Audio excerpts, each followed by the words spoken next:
Assalamualaikum. Waalaikumsalam warahmatullahi wabarakatuh. Anak-anak, bagaimana? Masih semangat belajar? Masih. Kalau gitu kita siapkan dulu. Siapkan.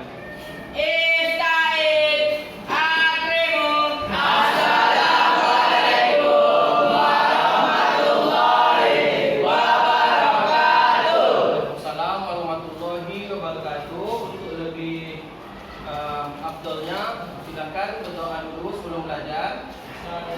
Bismillahirrahmanirrahim. Rabbi zidna ilman warzuqna fahman. Allahumma faqihna fiddin wa'allimna at-ta'wil. Amin. Mudah-mudahan dengan berdoa Allah meridhoi kegiatan ibadah kita pada hari ini. Baik. Apakah ada yang tidak hadir hari ini? Ada. Siapa? Sebut Nazir. Saya Hakim izin dia. Biasa lagi izin. Coba lagi.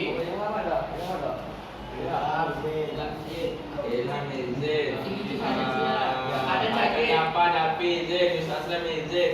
Ya, baik. Ada lagi. Yang itu diberi sebuah nama Allah, yang izin diberi kelancaran dan keselamatan. Amin. Baik. Biar lebih semangatnya, coba kalian berdiri dulu. Pundak temannya. Pundak temannya. Pegang dua. Ya, silakan dipijit-pijit. Oke, cukup. Mana? Sudah semangat?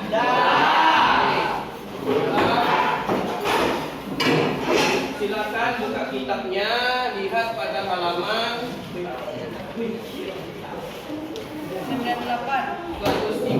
Di situ ada gambar. 103, di situ ada gambar. Ya, silakan dilihat dulu sebentar. Silakan dilihat, dicermati.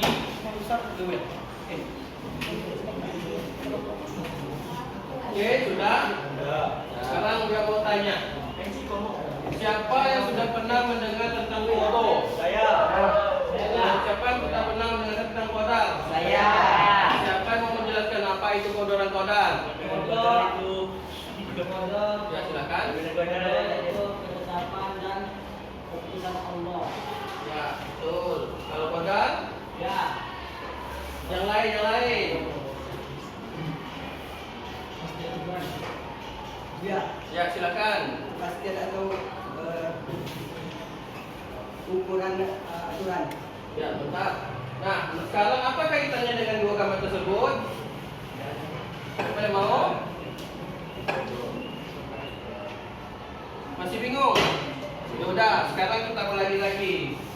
Tadi saya mengatakan, jadi materi kita pada hari ini adalah tentang kodo dan kodal. Nah, kodo itu secara bahasa adalah ketetapan, ketentuan, kehendak. Nah, secara istilah, kodo itu adalah ketetapan atau ketentuan Allah terhadap irodahnya, kehendak Allah yang telah berlaku sejak zaman azali, sejak kalian diciptakan. Jadi bisa dikatakan kodo itu adalah rencana Allah. Apa? Rencana Allah. Nah, bagaimana pula dengan kodal? Kalau kodal adalah keputusan, peraturan, dan ukuran. Itu secara bahasa. Kemudian secara istilah adalah aturan atau keputusan Allah terhadap makhluknya yang terkait dengan iradahnya Allah. Atau bisa disebut juga kodal itu pelaksanaan pelaksanaan dari kodo. Jadi kodo itu rencana Allah, qadar itu pelaksanaan dari kodo itu sendiri. Ya, dan itu berlaku kepada semua makhluk hidup. Nah, apa kaitannya dengan kabar itu? Yang pertama itu adalah mobil kecelakaan. Apakah itu disengaja? Tidak. Itu adalah sebenarnya ketentuan dari Allah. Yang kedua ada gambar bencana alam. Ya, itu juga merupakan kodo dan kodarnya Allah. Nah, ibarat matematika 1 tambah 1 sama dengan 2. Kodo ditambah kodar menjadi takdir. Nah, siapa yang mau menjelaskan takdir itu apa? Nah, jadi takdir itu adalah perpaduan antara kodo dan kodar. Ya, takdir itu adalah perpaduan antara kodo dan kodar, dan ia berlaku kepada semua makhluk hidup. Dan ia terjadi, bisa jadi sudah terjadi, sedang terjadi, maupun yang akan terjadi. Nah, bagaimana kita untuk menunjukkan kalau kita itu mempercayai takdir, mengimani takdir? Nah, sekarang muncul pertanyaan. Kodo dan kodar itu termasuk rukun apa? Itu berapa? Semuanya. Jadi kodo dan kodar itu, iman kepada kodo dan kodar termasuk pada rukun iman yang keenam. Ya, jadi bagaimana kita seseorang itu dikatakan mengimani kodo dan kodar?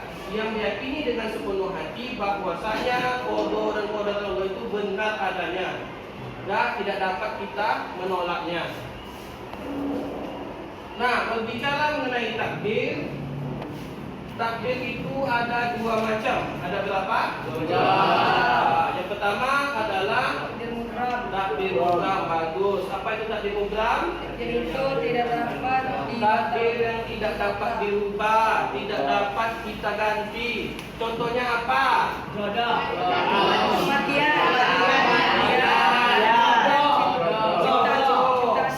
Warna kulit, ayah ibu, bentuk rambut, tak bisa kita pilih. Hidung, bentuk hidung, bentuk mata, semuanya itu tidak bisa kita pilih. Itu basic, ya.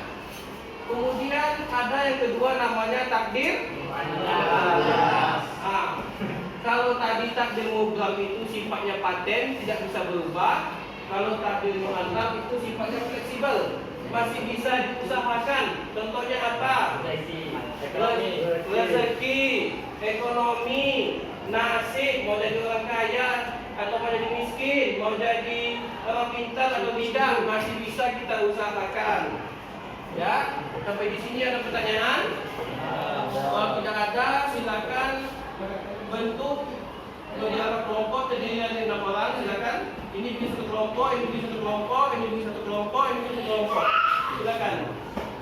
Ini kelompoknya. Ya, berapa kelompoknya? Ya, kelompoknya ya. Ya, berapa kelompok?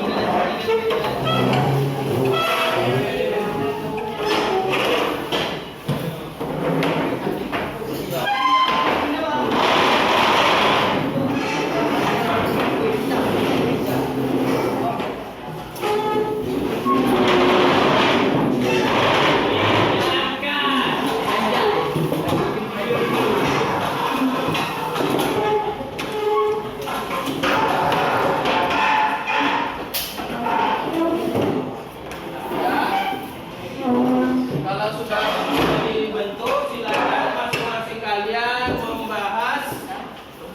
Yang pertama, mengapa ada orang kaya dan miskin? Yang kedua, mengapa ada orang yang bunuh diri? Ya. Yang pertama, mengapa ada orang kaya dan miskin?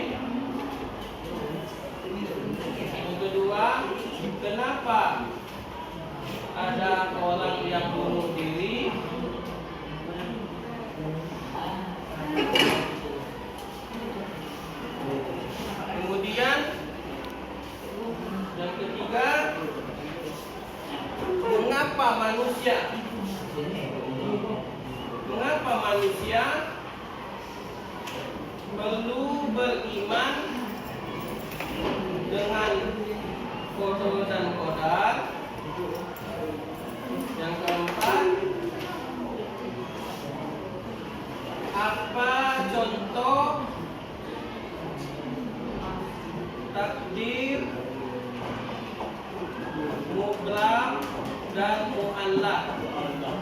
Ya, silakan diskusikan sebentar. Silakan diskusikan sebentar.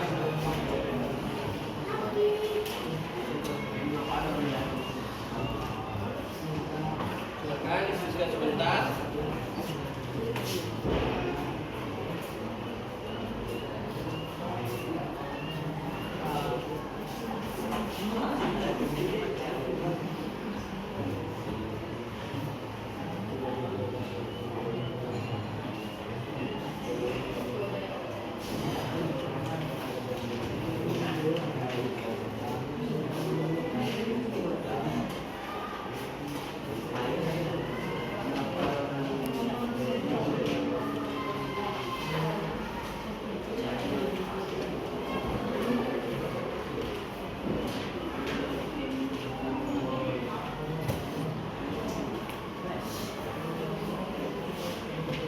Baik, apakah sudah ada yang mempunyai jawaban?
Baik, silakan.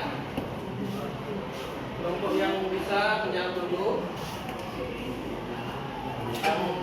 Yang pertama menjawab itu dapat bonus nilai dari Buya. Silakan. Pertanyaan yang mana mau dijawab? Ya, silakan. Silakan. Mau ke mana?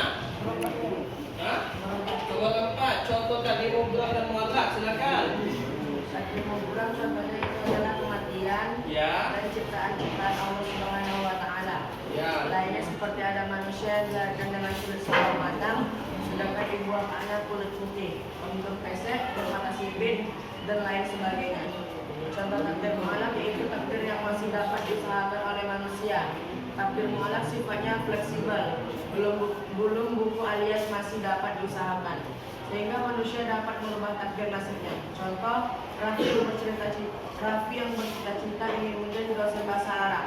Maka untuk mencapai cita-citanya itu ia belajar dengan tekun serta mendalami ilmu bahasa Arab. Ya. Kita kasih tepuk tangan.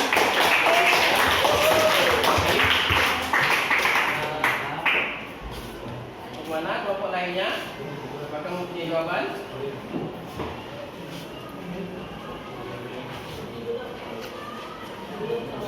Ya, kalau tidak ada kita jawab bersama-sama ya. Mengapa ada orang kaya dan miskin? Ya, sebagaimana tadi pengertian qada dan qadar, bahwasanya setiap manusia itu sudah ditentukan oleh Allah qada dan qadarnya, mulai dari dia di dalam kandungan sudah ditentukan jodoh, rezeki, hidup dan matinya. Ya.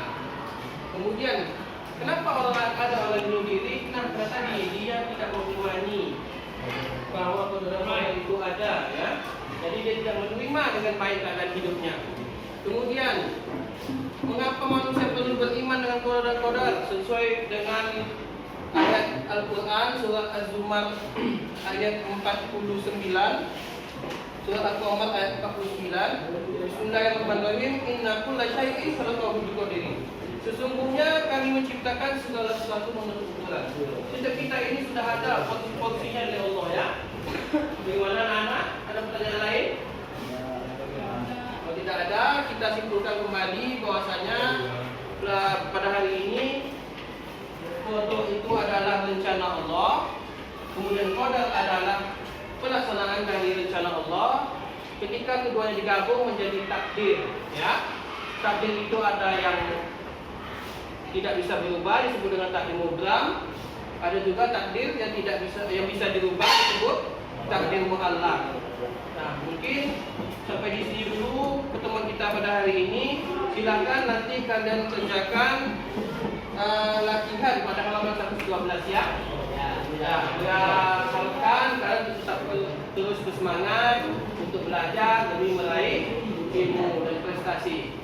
Ya akhiri bila itu wal hidayah. Wassalamualaikum warahmatullahi wabarakatuh. Waalaikumsalam warahmatullahi wabarakatuh. Sampai jumpa minggu depan ya. Assalamualaikum.